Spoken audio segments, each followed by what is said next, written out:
Welcome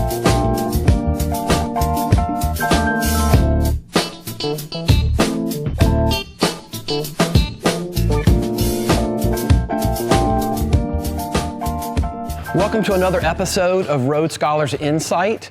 I'm Charles Stanley with Cam Ingram, and today we're discussing the Carrera GT and the 1959 Carrera GT.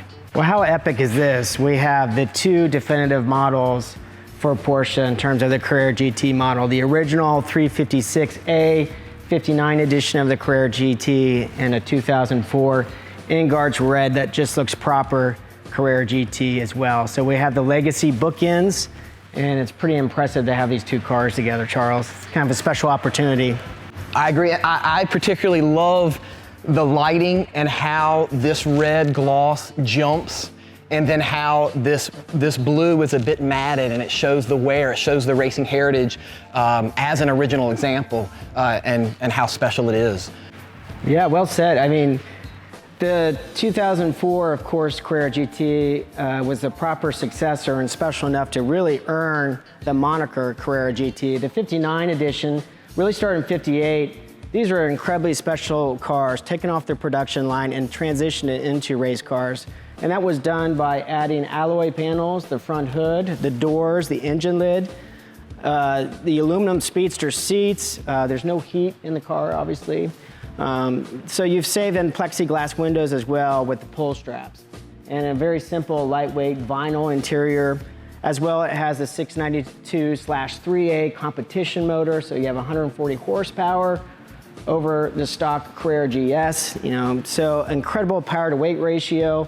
A 0 to 60 in just a little over 9 seconds compared to the pushrod car, which was in the 14-second range.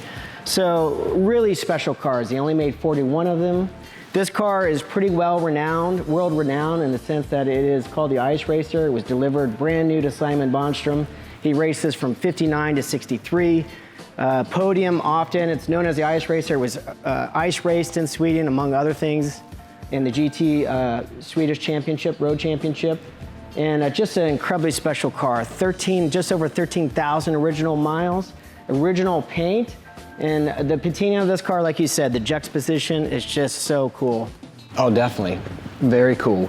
What do you think? I mean, you tell me. I know you know a little bit more about the Carrera GT per se over this. What's your opinion? I think what really jumps out is the horsepower difference that Cam just mentioned in 1959.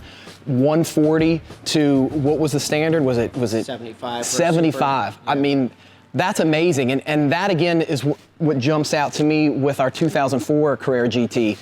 The Carrera GT in 2004 had 605 horsepower. And to give that some perspective, everyone gauges Porsche on the GT3 RS. Then in 04, as well as now. And the 04 GT3 RS had 380 horsepower, 605 to 380. So that's a substantial difference. A V10 engine that was developed for Formula One and shelved for a number of years that they eventually brought back out and put in this chassis. So a V10 mid-engine, no traction control, manual transmission.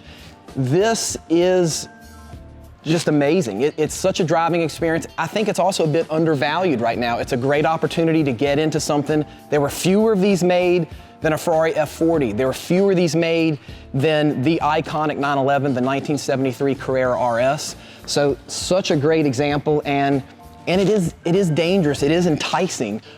Similar to, say, a Scalpel in the right hands, this vehicle is concise and it's everything you want it to be. In the wrong hands, it can be dangerous. And I think that's the allure. It has been, it continues to be. And this example is actually red, which is somewhat rare with the Carrera GT platform. I think they made 6 of these in Guards Red for the US market in 2004. I think what's really cool, of course everyone knows the metaphor of the Carrera GT being the last of the analog supercars. I think what's really cool is that you have two cars that share the same name, the same lineage in terms of their sum of the parts, and just how special they really are in terms of, like you said, offering a very visceral, last of its type analog experience. And then this car being a very special production-based race car. They took off the front brakes, 60mm brakes off the 558 Spider. This car was so trick for its time, and it is somewhat of the variant of this car applied in 1959. Of course, they had the RSK factory Spyders, but this was the everyman's gentleman's GT racing car. Only made 41 of them. They are really special. Everyone focuses on the Carrera GT Speedsters, but the coupes, in my opinion, are just the shape. Everything about them are so practical and unbelievable experience to drive. Thank you for joining us for Insight. It's always a pleasure to bring you some content, and we'll turn it over to Cam. Oh, turn it over. Was that no? That was great. No, thank you for joining us for Insights. This has been a fun video to do with Charles, as always. C² here, and in the future home of our final assembly shop for our restoration work. Thank you, everybody.